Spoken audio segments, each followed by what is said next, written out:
واقعے کی مختصر سی آخری کڑی بتا دوں کہ اللہ کے نبی کریم صلی اللہ علیہ وسلم کے ایک معاملے کے بعد آپ نے, اچھا اس کو بتانے کے لیے ایک چھوٹی مثال آپ لوگوں کے لیے سمجھا دیتا ہوں. آپ کے یہاں نظام آباد میں سب سے پرائم ایریا کون سا ہے جہاں کی پراپرٹی سب سے زیادہ قیمتی ہو؟ N R I colony. اب این آر آئی کالونی میں اگر آپ لوگ ایک گیٹڈ کمیونٹی ولا خریدنا چاہ رہے ہیں, 1000 گز زمین خریدنا چاہ رہے ہیں, تو اتنا آسان نہیں ہوتا. اور اگر این آر آئی کالونی میں کسی کا گھر ہے بنا ہوا تو آپ لوگ ارے بھائی این آر آئی کالونی میں ان کا گھر ہے بولتے. اسی طرح نبی کریم صلی اللہ علیہ وسلم کے زمانے میں مدینے میں اگر کسی کے پاس کھجور کا بہت بڑا باغ ہوتا تو وہ بہت بڑا امیر آدمی مانا جاتا, اور کھجور کا باغ بہت کم لوگوں کے پاس تھا. ابو درداء رضی اللہ تعالیٰ عنہ کے پاس 500 جھاڑ تھے اپنے باغ کے اندر کھجور کے, یعنی انتہائی امیر تھے وہ. ہمارے زمانے کے یہاں کے ریلائنس والے, ٹاٹا والے کیسے ہیں, ایسے امیروں میں ان کی اس زمانے کی گنتی تھی مدینے میں.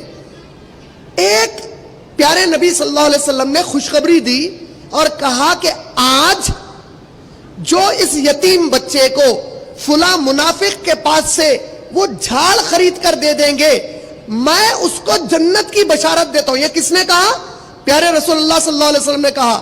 اب نبی کے قول پہ ایمان اور جنت کی محبت دیکھیے کیسی تھی. اللہ کے نبی صلی اللہ علیہ وسلم فرما رہے ہیں کہ جو آج ایک یتیم بچے کا جھگڑا ہو گیا تھا ایک منافق کے ساتھ, منافق ایک جھاڑ اس یتیم کو دینا نہیں چاہتا تھا, اور اللہ کے نبی صلی اللہ علیہ وسلم نے منافق کو کہا وہ جھاڑ دے دے. اس نے کہا اے اللہ کے رسول میں تو میرا جھاڑ اس کو نہیں دوں گا. اللہ کے نبی صلی اللہ علیہ وسلم نے اعلان کر دیا تم میں سے جو کوئی وہ جھاڑ اس کے پاس سے خرید کر اس یتیم کو دے دے, میں اس کو جنت کی بشارت دیتا ہوں. آپ اس واقعے میں غور کریے, صحابہ کا ایمان. جنت ان لوگوں نے دیکھی نہیں ہے, اللہ کے نبی کا قول سنا کہ وہ جھاڑ خرید دو اور جنت بدلے میں لے لو, اور صحابہ کے پاس جنت کتنی اہم تھی. ابو درداء رضی اللہ تعالیٰ عنہ فوری اٹھے, اس منافق کے پاس گئے, بولے کیا تم مجھے پہچانتا ہے؟ اس نے کہا اے ابو درداء تمہیں کون نہیں پہچانتا. کہا دیکھ اگر تو وہ جھاڑ اس یتیم کو دے دے گا میں تجھے 500 جھاڑوں کا میرا باغ دے دوں گا. کیا مطلب؟ جتنا میرا بزنس ہے, جو میری پوری پراپرٹی ہے پوری لے لے, وہ ایک جھاڑ دے دے. وہ پلٹا کر کہتا ہے اے ابو درداء کیا تم اپنے ہوش میں ہو کہ نہیں ہو؟ تم کیا سودا کر رہے ہو مجھ سے؟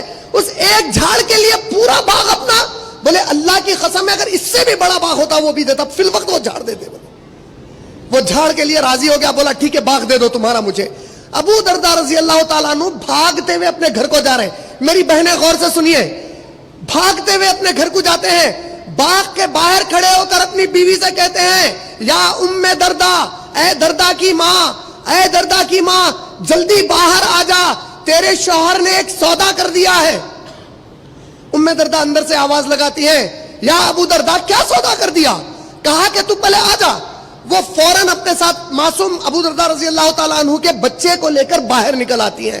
ابو درداء کہتے ہیں یا ام درداء تجھے پتا ہے اللہ کے نبی صلی اللہ علیہ وسلم نے, دیکھیے ہمارے ایمان کے لیے بہت اہم واقعہ ہے, یہ کیسا صحابہ کا نبی کے جملے پر ایمان تھا صلی اللہ علیہ وسلم کے, کتنا یقین تھا اور جنت کتنی اہم تھی ان کے پاس. کیا کہا کہ آج اللہ کے نبی نے مجھ سے فرمایا کہ جو اس یتیم کو وہاں سے جھاڑ خرید کر دے گا میں اس کو جنت کی بشارت دیتا ہوں. تو اے ام درداء, اے میری پیاری بیوی, میں نے فوراً اس منافق سے کہا یہ میرا پورا باغ لے لے, کیونکہ اللہ کی جنت میرے نبی نے مجھے خوشخبری میں سنائی ہے. وہ منافق تیار ہو گیا, میں نے پوری پراپرٹی, پورا باغ اس کے حوالے کر دیا. میری بہنوں غور سے سنیے, وہ بیوی کہتی ہے یا ابو درداء, اے درداء کے باپ, بڑے ہوشیار ہو گئے تم, تو زبردست سودا کر دیا. بولے کہ 500 جھاڑوں کے بدلے میں جنت لے لی. آج کی اگر عورت ہوتی تو بولتی پاگل ہو گیا کیا؟ صحابہ کا ایمان, نبی کا قول, جنت کی بشارت, کہا اللہ کی قسم 500 جھاڑ کا سودا کر دیا. ہماری صحابیہ کا ایمان, اے ابو درداء پہلی مرتبہ سب سے عقل مندی کا سودا کرے. کہا کہ 500 جھاڑ کے بدلے میں جنت مل گئی. کہا ہاں. فوری اپنے بیٹے کے کرتے میں ہاتھ ڈالی, کچھ جھاڑ کے کھجور تھے وہ بھی اس میں سے نکال کر اس شخص کے حوالے کیا اور کہا کہ اس باغ کا معاملہ ہو چکا ہے, اب یہ کھجور ہماری ملکیت نہیں ہے, نکل گئے. یہاں تک کہ تاریخ میں آتا ہے کہ ابو درداء رضی اللہ تعالیٰ عنہ پر اس کے بعد بے شمار مشکلات آئے, لیکن انہوں نے کبھی یہ نہیں کہا کہ اللہ کے دین کے لیے میں نے جو خیرات کی تھی اس کی وجہ سے مجھے مشکل آئی. آج آپ اور میں ہمارے مزاج بدل چکے ہیں, لیکن اس واقعے کی اہم بات ابو درداء کی کیا ہے کہ جب ابو درداء رضی اللہ تعالیٰ عنہ لوٹ کر نبی کریم صلی اللہ علیہ وسلم کے پاس گئے, اللہ کے نبی صلی اللہ علیہ وسلم کے بازو جبرائیل علیہ السلام کھڑے تھے. اللہ کے نبی سے کہتے ہیں, اے اللہ کے رسول ابو درداء سے کہہ دیجئے کہ اس کے باغ کے ایک جھاڑ پر جتنے کھجور تھے, ہر کھجور کے بدلے میں اللہ نے اسے ایک ایک باغ جنت میں عطا فرمایا. یہ اللہ رب العالمین ہے. یہ ایمان جب تک آج میرے میں اور آپ میں نہیں آیا, ہم اصل میں اپنے آپ کو مسلمان تصور کرنا بھی غلط ہے.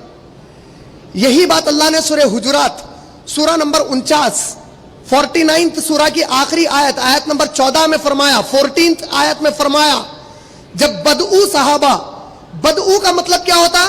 دیکھیے اکثر ہوتا نا کہ اگر کوئی دیہاتی ہو جس کو شہر کا مزاج معلوم نہ ہو, روڈ کراس کرنے کا طریقہ نہ معلوم ہو, اگر آپ نے اس کو دیکھ لیا تو بولتے ہیں ارے بھائی کوئی گاؤں والا دکھ رہا ہے, یہ شہری نہیں دکھتا, ارے بڑے عجیب طریقے سے چل پھر رہا ہے, ارے اس کو روڈ کراس کرنے نہیں آتا. تو اس طریقے کے جو صحابہ بدعو, جو مدینے کے شہر کے نہیں تھے, جو گاؤں میں دیہات میں رہتے تھے, اکثر ان کے اندر اللہ کے نبی صلی اللہ علیہ وسلم کے پاس آنے کے بعد جس طرح ابوبکر صدیق اور عمر ابن خطاب بڑے اخلاق سے, احترام اور ادب سے رہتے تھے, اتنا احترام اور ادب سے وہ لوگ نہیں رہتے تھے, کیونکہ ان کے اندر وہ اخلاقیات, وہ آداب ابھی پیدا نہیں ہوئے تھے, کیونکہ اتنی تربیت نہیں ہوئی تھی. یہ بدو صحابہ آئے, آ کر اللہ کے نبی صلی اللہ علیہ وسلم سے کچھ مال مانگ رہے تھے, زکات کے مال میں سے مال مانگ رہے تھے. مانگتے وقت کہا, اے اللہ کے رسول, ہم ایمان لائے ہیں, ہمیں مال دیجئے, کیونکہ ہم ایمان والے لوگ ہیں. غور سے سنیے اس واقعے کو بھی, ہم ایمان والے لوگ ہیں, کچھ مال دیجئے بیت المال سے. اللہ تعالیٰ نے قرآن میں بدعو صحابہ کے لیے آیت نازل فرمائی. یہ آیت کس کے لیے ہے؟ صحابہ کے لیے. اور صحابی کا مقام کیا ہے؟ اگر میں شیخ عبد القادر جیلانی رحمۃ اللہ علیہ کے الفاظ میں جو اکثر ان کے نام پر بیان کیا جاتا ہے کہہ دوں, تو ان کا کہنا یہ تھا کہ اگر کوئی ادنا میرے نبی کے صحابی ہیں صلی اللہ علیہ وسلم کے, ادنا کا معنی جس نے نبی صلی اللہ علیہ وسلم پر ایک مرتبہ نظر ڈالی ایمان کے حالت میں, سلام علیک ہو گئی, اور پھر اس کے بعد زندگی بھر ملنے کا موقع نہ ملا, ایسے کوئی ادنا صحابی کے جانور جس پر وہ سواری کرتے ہیں, اس جانور کے پیر کی دھول اڑ جائے تو میں اس دھول کا مقابلہ نہیں کر سکتا, بولے شیخ عبد القادر جیلانی رحمۃ اللہ علیہ. کیوں؟ اس کی سب سے بڑی وجہ, آپ اور میں کتنے بھی اچھی نیکیاں کر لے, پیارے رسول اللہ صلی اللہ علیہ وسلم کی صحبت کہاں سے لائیں گے؟ یہ لا ہی نہیں سکتے قیامت تک. ہم لوگ کتنے بھی نیک کام کر لیں, صحابہ وہ ہیں جن کو یہ نصیب ہو گیا کہ محمد صلی اللہ علیہ وسلم کی صحبت مل گئی ان کو. تو یہ جو بدو صحابہ تھے صحابہ, یہ عام مسلمان نہیں ہے, بعد والے مسلمان نہیں ہیں, نبی کریم صلی اللہ علیہ وسلم کے دور کے مسلمان ہیں.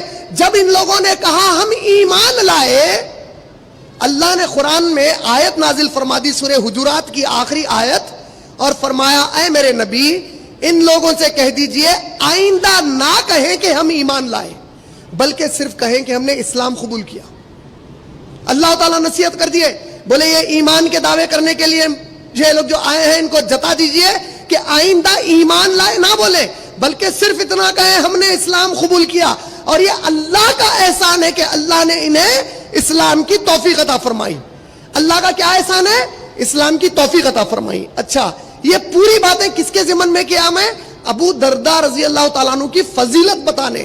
کیوں بتانا چاہتا تھا؟ کیونکہ ان کا ایک قول سنانا, ان کا ایک جملہ سنانا چاہتا ہوں جو میرے آج کے عنوان سے بڑا گہرا تعلق رکھتا ہے. میرا عنوان ہے مسلمان گھرانہ کیسے ہو. اور ابو درداء رضی اللہ تعالیٰ عنہ جس کو یہ بشارت ملی, یہ پیارے ابو درداء رضی اللہ تعالیٰ عنہ فرماتے ہیں, کیا فرماتے ہیں؟ میں روزانہ 3 چیزوں پر بہت ہنستا ہوں. ہنستا ہوں مطلب خوشی کی, ایک ہنسی ہوتی جو خوشی سے مذاق کرے کوئی, آپ ہنس دیے.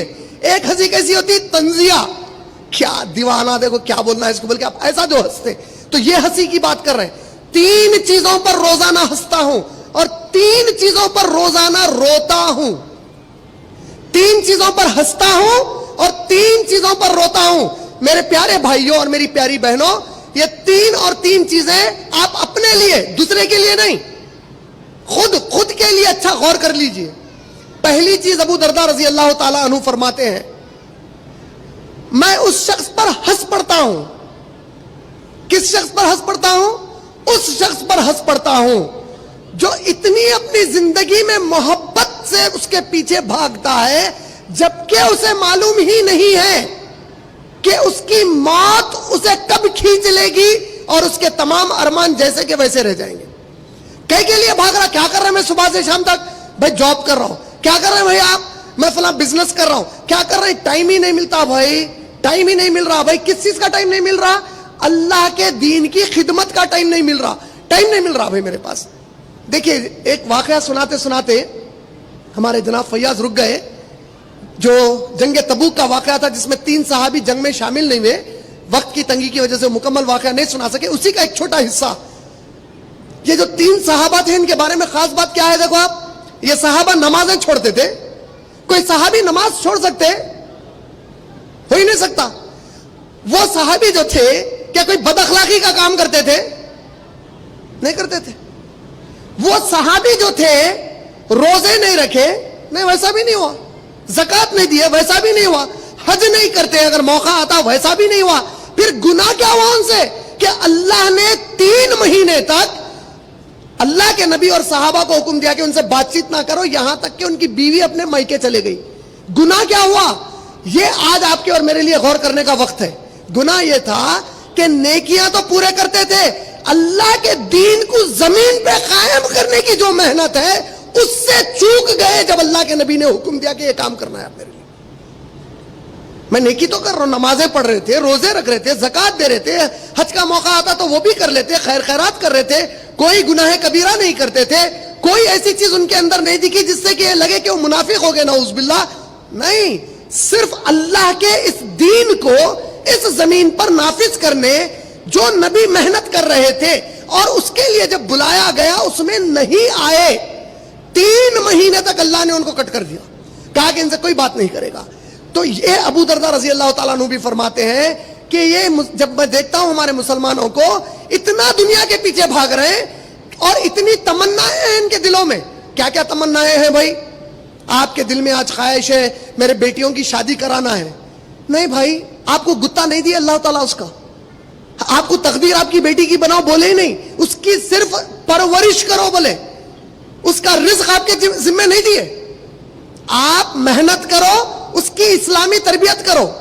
میرے کو گھر بنانا ہے، اس کے لیے تو مسلمان کو زمین پہ کبھی بھیجا ہی نہیں تھے کہ تو یہاں گھر بنا کے آ۔ کیوں؟ کیونکہ حدیث قدسی میں اللہ کے نبی صلی اللہ علیہ وسلم نے فرما دیا، کیا فرمایا؟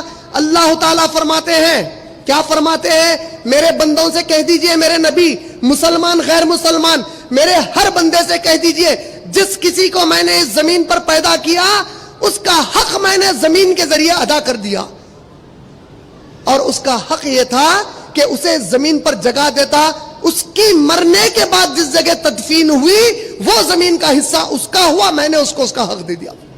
یہی تیری ذاتی پراپرٹی صرف وہی ہے جہاں پہ تو جا کے پڑ جاتا مرنے کے بعد، صرف وہی تیری ذاتی پراپرٹی ہے، باقی کوئی تیری ذاتی پراپرٹی نہیں ہے۔ لیکن ہم بھاگ رہے تمنا کرتے ہوئے کہ بنا لوں گا بنا لوں گا بنا لوں گا، 40 سال 50 سال 60 سال کی عمر نکل گئی اور وہ تمنا اور خواہش تو کبھی ختم ہی نہیں ہوتی۔ ابو درداء رضی اللہ تعالیٰ عنہ فرماتے ہیں کہ میں ہنستا ہوں جب ان کو دیکھتا ہوں کہ محنت کر رہے ہیں، جبکہ موت ان کو کب کھینچ لے گی ان کو پتہ ہی نہیں ہے اس کے بارے میں۔ دوسرا کس پر ہنستا ہوں، یہ تو بہت غور سے سنیے آپ لوگ، ایسا دل میں لگ جائے گی بات جا کے آپ لوگوں کے۔ دوسرا کن پر ہنستا ہوں بولے؟ ہم لوگ جتنے بھی یہاں پر بیٹھے ہیں، ہم میں کا ہر فرد اپنے خاندان کے کچھ لوگوں سے سب سے زیادہ محبت کرتا، مثال کے طور پہ، اور وہ حرام نہیں ہوتی، مثال کے طور پہ ہو سکتا آپ میں سے کوئی شخص ایسا ہو جو اپنی ماں سے سب سے زیادہ محبت کرتا۔ ہم میں سے ہر کوئی کرتے ہیں ماں سے محبت، لیکن بعض کی محبت دوسروں کے مقابلے میں سب دکھ کے آتی کہ بہت دیوانگی سے محبت کر رہا ماں سے۔ کوئی ان میں سے ہوتا جو باپ سے بے تحاشا محبت کرتا، کوئی ہوتا جو اپنی اولاد سے بے تحاشا محبت کرتا، کوئی ہوتا جو اپنے بھائیوں سے بہنوں سے بہت محبت کرتا، کوئی بیویوں سے کرتا، کوئی بیویاں اپنے شوہروں سے کرتی۔ صحیح بول رہا ہوں کہ غلط بول رہا ہوں؟ یہ بات پکی بات ہے۔ ابو درداء رضی اللہ تعالیٰ عنہ کا آپ قول سنیے، ہنسی آتی ہے مجھے ان لوگ مسلمانوں کو دیکھ کر جن رشتوں سے یہ خوب محبت کرتے ہیں, ساری زندگی ان رشتوں کے پیچھے بھاگتے ہیں, جب ان کو موت آتی ہے تو سب سے پہلے وہی رشتے ان کو خبر میں اتار دیتے ہیں. دوسرے شہر والا آیا تمہارے کو خبر میں پہنچانے نہیں, پرائم منسٹر مودی آیا, امت شاہ آیا, کون آیا؟ تمہارے گھر کا وہ شخص جس کی محبت میں ساری زندگی گزارے تھے, بھاگے ان کے پیچھے, یہ میری بیوی, میرا بیٹا, میری بیٹی, میری اماں, میرا باوا, اماں باوا زندہ ہے تم مر جاؤ, یہی اماں باوا خبر میں ڈال کے آ گئے. ہنستا ہوں ان مسلمانوں کو دیکھ کر جو ان رشتوں کے پیچھے بھاگتے ہیں جسے اللہ نے امتحان بنایا, لیکن اس کے پیچھے ایسے بھاگتے ہیں جیسے ہمیشہ ان کے ساتھ رہنا ہے. لیکن جب یہ مر جاتے ہیں تو جن رشتوں سے سب سے زیادہ محبت کرتے تھے وہی رشتے سب سے پہلے ان کو خبر میں اتار کے آتے ہیں. تیسرا, ہنستا ہوں تعجب سے ان مسلمانوں پر جو زندگی میں خوشی مناتے ہیں. خوشی منانے کا مطلب, بعض خوشیاں تو جائز ہیں, عید کی خوشی جائز ہے, شادی کی خوشی جائز ہے, لیکن جائز ہے کا مطلب کپڑے اتار کے نہیں ناچ سکتے دونوں بھی موقعوں میں. کس حد تک خوشی منانا ہے بتایا گیا, کس طریقے سے خوشی منانا ہے بتایا گیا. یہ دین اسلام کی خوبی سب سے بڑی کیا ہے معلوم ہے؟ آپ لوگ کبھی کوئز ہوا تو جیت جا سکتے. اسلام کی بے شمار خوبیاں ہیں. اگر کوئی بولے دوسرے مذاہب کے مقابلے میں ایک ایسی خوبی بتاؤ جو دوسرے مذہب میں مل ہی نہیں سکتی. اگر آپ بولے ہمارے پاس چوری نہیں کرنا بول کے, تو دوسرے مذہب والا بول سکتا میرے پاس بھی ہے. اگر آپ بولے ہمارے پاس ماں باپ کی خدمت کرو بول کے, تو دوسرے مذہب والا بولتا ہمارے پاس بھی ہے. لیکن دین اسلام کی ایک خوبی کیا ہے معلوم ہے؟ آپ سانس لے کے پیدا ہوئے, اس کے بعد خبر میں آپ اتر گئے, مٹی ڈال دی گئی, اور مٹی ڈالنے کے بعد بھی جو آپ کے لوگ بچے ہوئے ہیں ان سب کے لیے آپ کے بارے میں تعلیم موجود ہے. مطلب آپ پیدا ہو گئے, ہوتے اب آپ کے ساتھ کیا کرنا, کیا کرنا, اس کو 5 اسٹار ہوٹل میں لے کے جانا, یا کوئی تالاب کے اندر لا کے اس کو جو پانی نہلانا, یا کوئی لگن کے اندر پانی ڈال کے اس کا سر مانجھنا, اس سے کیا کرنا پیدا ہوتے ہی, بڑا ہوا کیا کرنا, یہاں تک کہ آپ ٹوائلٹ کو گئے تو ٹوائلٹ میں کیسا جانا, ٹوائلٹ کے باہر کیسا آنا تعلیم دی گئی. آپ رات میں سونے کو گئے, نیند, تو رات میں نیند پہ سونا ہے, سونا کیسا بتایا اللہ کے نبی, اٹھنا چاہ رہے ہیں تو اٹھنا کیسا بتائے, اٹھ کے کیا کرنا بتائے, خواب اچھا دیکھے تو کیا, خواب برا دیکھے تو کیا. کپڑے پہننا چاہ رہے ہیں, نئے کپڑے کیسا پہننا, پرانے کپڑے کیسا پہننا, جوتا پہننا چاہ رہے ہیں کیسا پہننا, اتارنا کیسا, بیٹھنا کیسا, اٹھنا کیسا. دنیا کی اللہ کی قسم ہے کوئی دنیا کا مذہب اتنی باریکی سے آپ کی زندگی کی ہر چیز پر اللہ کے نبی تعلیم دے کے گئے ماشاءاللہ. تو ابو درداء رضی اللہ تعالیٰ عنہ فرما رہے ہیں, میں تعجب کرتا ہوں اس بات پہ جب بندے کو دیکھتا ہوں خوشی منا رہا, جبکہ اس کو اس وقت جبکہ خوشی منا رہا. مثال کے طور پہ ایک ایگزامپل دیتا ہوں میں آپ لوگوں کو. آپ لوگوں کے گھروں میں کئی بار گیٹ ٹوگیدر ہوتے, یا آپ لوگ پکنک پہ چلے جاتے, یا آرام سے ارے بھائی آ جاؤ آج ذرا تھوڑا موج مستی کر لیں گے بھائی, یہ ایسے موڈ میں آ جاتے. ابو درداء کہتے ہیں مجھے تعجب ہوتا ہے, یہ خوشی منا رہا ہے جبکہ اس مسلمان کو معلوم نہیں ہے کہ جس وقت یہ خوشی منا رہا ہے اس وقت اس کے اللہ اس سے راضی ہے یا ناراض. کس بات کی خوشی منا رہا؟ ابھی تو جنت ملی نہیں, کیونکہ اللہ کے نبی صلی اللہ علیہ وسلم نے فرمایا مومن اطمینان میں اس وقت تک نہیں آتا. بیس کم کرو بوس, بیس پورا کم کرو, زیرو کر دو بیس, ٹریبل بڑھائیے. اللہ کے نبی صلی اللہ علیہ وسلم فرماتے ہیں مومن اس وقت تک اطمینان میں نہیں آتا جب تک کہ جنت میں اپنا پاؤں نہ ڈال دے. محشر میں بھی ٹھہر کے نہیں آتا, جنت میں پیر ڈالے تک مومن اطمینان میں نہیں آتا. بولے اگر آپ کے اور میرے دل میں اطمینان آ گیا کہ ارے میں تو جاتا ہوں جنت میں, پکا گئے سمجھو قیامت کے دن کام سے, پکا بربادی ہونے والی ہے جس کے دل میں یہ آ گیا. کیوں؟ کیونکہ اللہ کے نبی کا قول کیا ہے صلی اللہ علیہ وسلم کا, مومن اس وقت تک اطمینان میں نہیں آتا جب تک کہ جنت میں پیر نہ ڈال دے. یہ 3 چیزوں کو دیکھ کر روز ہنستا ہوں, بولے روتا ہوں 3 چیزوں کو دیکھ کر. بولے ایک, اگر مجھے موت آ گئی تو میرے پیارے نبی سے میں جدا ہو جاؤں گا. بولے یہ مجھے بہت تکلیف دیتا ہے, بولے کہ میں میرے نبی سے جدا ہو جاؤں گا صلی اللہ علیہ وسلم سے. آج آپ کو اور مجھے کس چیز سے رونا چاہیے کہ اگر مجھے موت آ جائے تو مجھے میرے نبی کی سنت پہ عمل کرنے کا موقع نہیں ملے گا اس کے بعد. جتنا موقع ہے یہ زندگی میں ہے, جتنی محبت جتانا ہے نبی سے صلی اللہ علیہ وسلم کی سنت کو پکڑ کر جتاؤ, تاکہ قیامت میں یہ ثابت ہو کہ واقعی ہم محبت کرتے تھے اللہ کے نبی صلی اللہ علیہ وسلم سے. دوسری چیز ابو درداء رضی اللہ تعالیٰ عنہ کیا فرماتے ہیں, جس سے کہ میں روتا ہوں کیونکہ مجھے نہیں معلوم میں پلے صراط پر سے کامیابی سے گزر جاؤں گا یا نہیں گزروں گا. یا اللہ, یہ صحابی ہے جس کو جنت کی بشارت ملی, اور اللہ کا خوف کا عالم یہ ہے, بول رہے ہیں مجھے نہیں معلوم, میں ڈرتا ہوں پلے صراط پہ میرے ساتھ کیا ہونے والا ہے. تیسرا, میں روتا ہوں اس وقت کو یاد کر کے جب محشر میں سب کھڑے کر دیے جائیں گے اور فرشتہ سب کے اعمال لا کر دے گا. مجھے نہیں پتا کہ فرشتہ میرا اعمال نامہ سامنے سے دے گا سیدھے ہاتھ میں یا پیچھے سے بائیں ہاتھ میں دے گا, میں ڈرتا ہوں.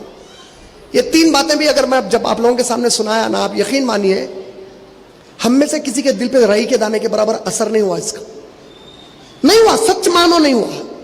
اپنے دل میں جھانک کے دیکھ لو, مجھے کوئی غیب کا علم نہیں ہے. دیکھیے ڈاکٹر نفس آپ کی نفس پکڑ کے بیماری بولتا تو اس کو کیا غیب کا علم ہے؟ نہیں, اس کو تجربہ ہو جاتا پیشنٹ ہوگا.